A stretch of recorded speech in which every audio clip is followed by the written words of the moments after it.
Desarrollo de los miembros.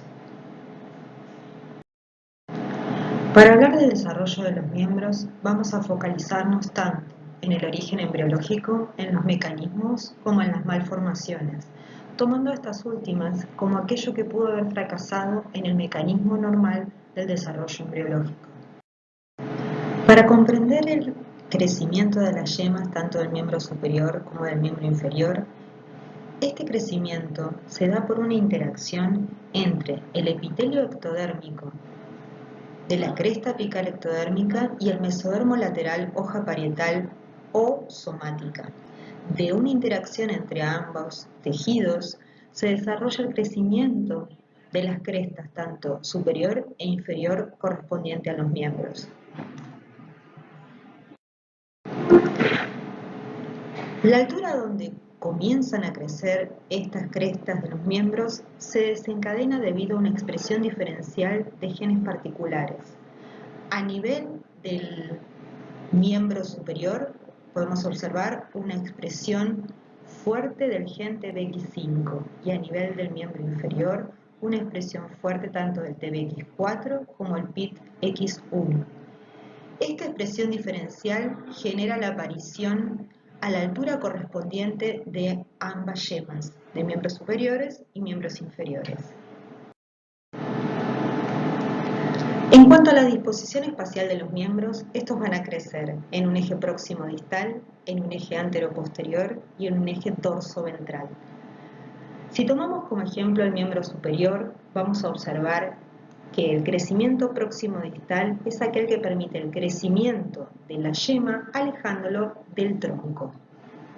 El crecimiento dorso-ventral es aquel que permite la diferenciación de lo que es dorsal de aquello que va a ser ventral, que en este caso lo dorsal coincide con el dorso de la mano y la línea que lo acerca hasta el tronco, y lo ventral coincide con la palma de la mano y la línea que lo acerca hacia el tronco. Por otra parte, el eje antero-posterior, si tomamos como ejemplo a la mano, lo anterior va a ser el lado correspondiente al pulgar y lo posterior el lado correspondiente al meñique. Estos tres ejes se desarrollan de manera simultánea y el fracaso de cualquiera de ellos puede modificar el crecimiento o la disposición espacial de los otros ejes. Para entender cómo se arribó al conocimiento en la diferenciación del eje antero-posterior, les voy a comentar un experimento en el cual pueden observar en la imagen, se realizó por la extirpación de distintas zonas de yemas en crecimiento del miembro superior de un embrión de pollo. Por un lado, tenemos una yema donante que se encuentra aquí a la izquierda, a la cual se le extirpó una zona y se la colocó en el lado contralateral en una yema huésped que ya tenía su propia zona. Se dejó crecer esta cresta y se observó la formación de un ala, que es el miembro superior de un pollo, en una imagen especular, donde se duplica lo que es posterior en este miembro. A partir de ahora, entonces, identificaban que esta zona trasplantada tenía la influencia necesaria para inducir la diferenciación de lo posterior en este miembro. Hoy en día sabemos que en esta yema existe una interacción entre la cresta apical ectodérmica a través de la expresión de los genes del crecimiento fibroblásticos 2, 4 y 8, y esta zona, la zona de actividad polarizante o SAP, que vamos a mencionar a partir de ahora, que expresa fundamentalmente la expresión del Sony-Hedgehog. De la interacción de estas dos regiones surge el crecimiento y la diferenciación en el eje antero-posterior. En estas imágenes podemos observar cómo fue alterado el eje antero-posterior, ya que podemos ver que en esta imagen, por ejemplo, observamos una imagen especular en la diferenciación de los dedos, no pudiendo discernir de qué lado estaría colocado el pulgar y de qué lado el meñique. En este caso, hubo un fracaso en la diferenciación del eje antero-posterior. En este también ocurre lo mismo y además se suma un mayor número de dedos que lo normal, que es lo conocido con el nombre de polidactilia. En cuanto al eje dorsoventral, también es muy importante la cresta apical ectodérmica, sintetizando los factores de crecimiento fibroblásticos 2, 4 y 8. Y en esta intervienen la expresión diferencial del gen WNT7A. En la región que va a ser dorsal, este gen, su expresión, genera la inducción de la expresión del gen LMX1B en el mesodermo lateral, hoja parietal. Por el contrario, en la región ventral se expresa el gen Enrayet1, a partir de ahora lo vamos a mencionar EN1, el cual inhibe la expresión del WNT7A. Al inhibir la expresión del WNT7A, impide que esta región sea dorsal. Resumiendo, la expresión del gen WNT7A induce este factor de transcripción y genera, entre la interacción entre el ectodermo de la cresta apical ectodérmica y el mesodermo lateral, hoja parietal, que toda esta zona sea dorsal. Por el contrario, la inhibición de la expresión del gen WNT7A genera que la región contralateral sea ventral. Para poner un ejemplo, hablaremos de un síndrome que es conocido con el nombre de síndrome de uña rótula, en el cual fracasa la diferenciación en este eje dorsoventral.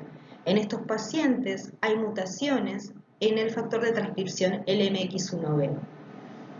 En el gen del factor de transcripción existen estas mutaciones.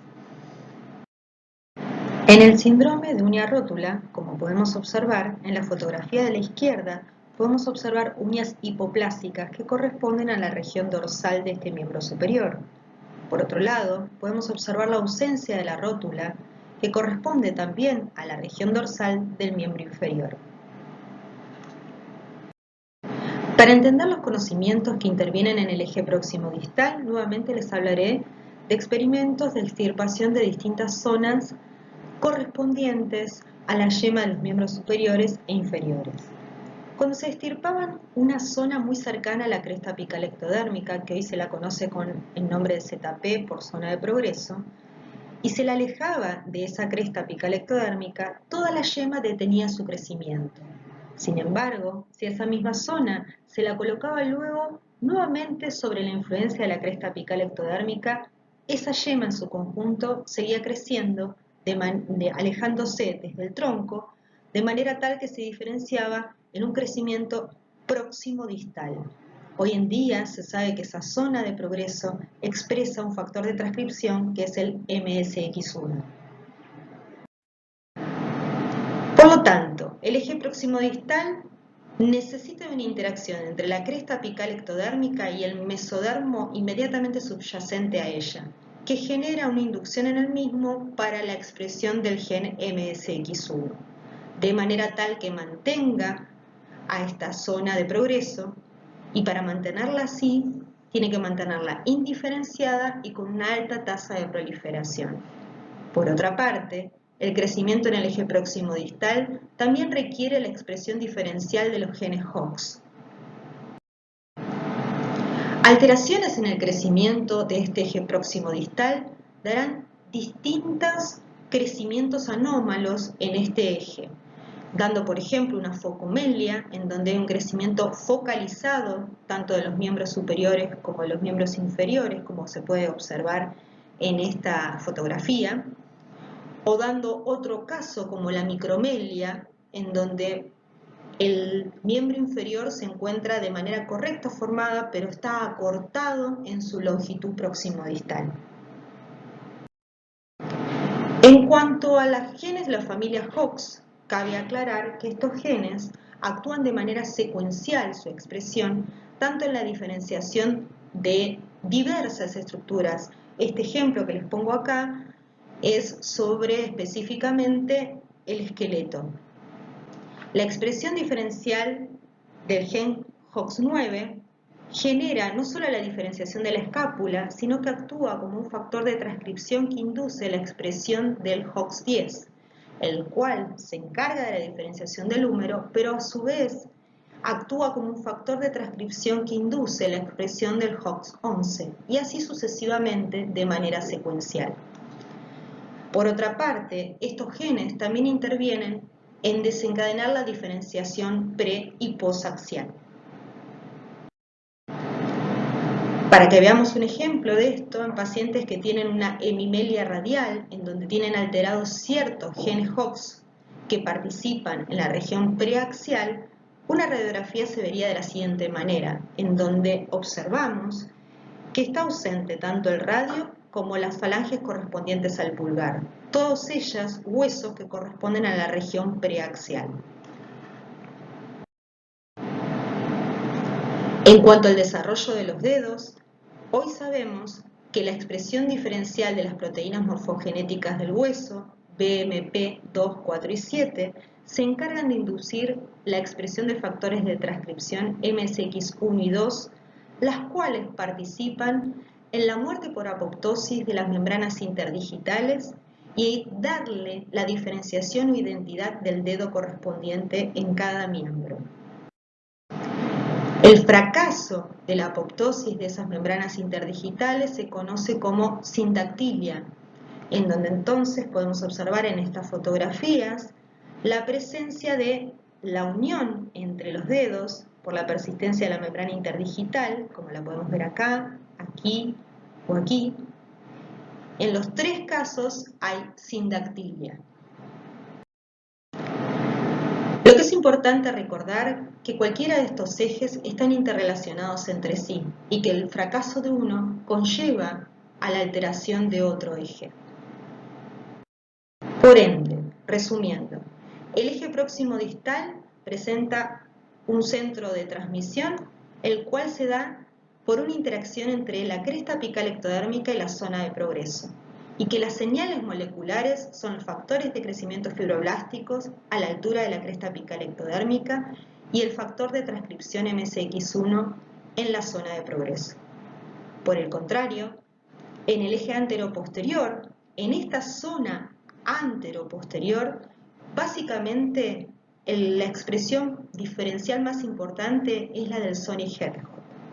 A nivel del eje dorsoventral, existe un ectodermo dorsal y un ectodermo ventral que ambos expresan WNT7A, pero en aquel que va a ser el ectodermo ventral, la expresión del enrayet 1 inhibe la expresión del WNT7A, permitiendo el desarrollo de la región ventral.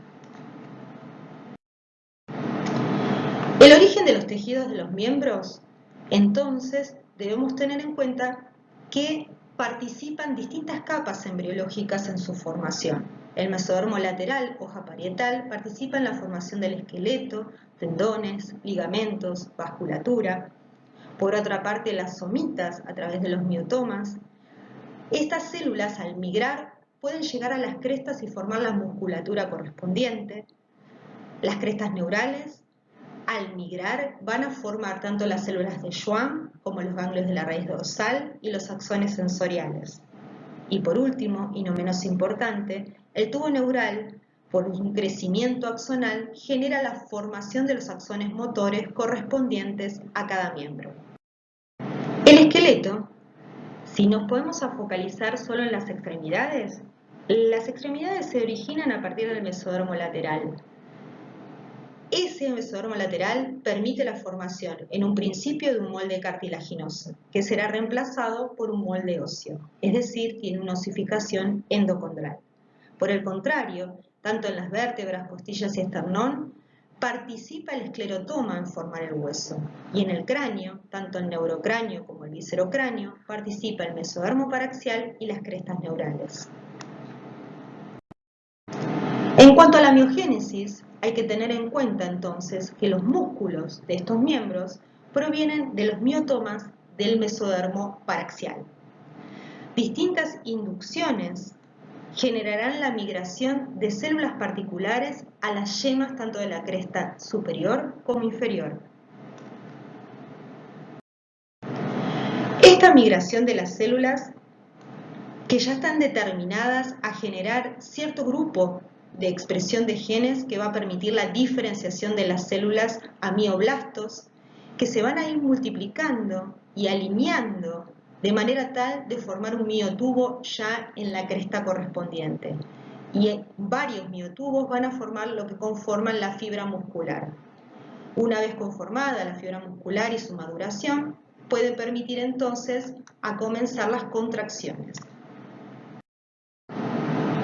Como ven en la imagen de la izquierda, podemos observar la migración de estas células del miotoma a las crestas, en este caso del miembro superior de pollo, para formar tanto los músculos flexores como extensores. Por último, la inervación. Los axones motores de la médula espinal invaden el esbozo ya en quinta semana y se introducen en las masas musculares tanto ventrales como dorsales. Los axones sensitivos llegan posteriormente usando a los motores como guía. Y las células de las crestas neurales rodean las fibras tanto motoras como sensitivas. En cuanto a la vasculogénesis, las ramas cementarias de la aorta, las venas cardinales y los angioblastos propios son los que generan las ramas fundamentales vasculares de estas yemas. La arteria central que irriga la extremidad forma una red capilar que luego va a drenar en capilares venosos más periféricos. En toda esta vasculogénesis es de vital importancia la expresión del factor de crecimiento endotelial vascular.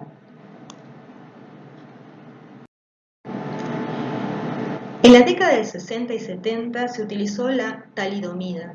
La talidomida se la utilizaba como un antiemético que se suministraba a las embarazadas. Hoy en día sabemos que la talidomida inhibe la vasculogénesis, pero en ese momento no se supo y nacieron un montón de pacientes con distintas alteraciones en los ejes de diferenciación de los miembros, ya que de no existir la formación de vasos es imposible que se formen los miembros correspondientes. Por eso hubo una gran cantidad de pacientes que nacieron con amelia, ausencia total de miembros, meromelias y otras alteraciones más como las que ya mencionamos. Además de las causas teratogénicas como la mencionada en la talidomida, otra causa que puede alterar el desarrollo de los miembros es, por ejemplo, un oligoamnios. Un defecto en la cantidad de líquido amniótico, en este caso, impidió una correcta rotación de los miembros inferiores que persisten en posición de aplaudir. En esta última diapositiva pueden observar toda la bibliografía utilizada para el correspondiente seminario.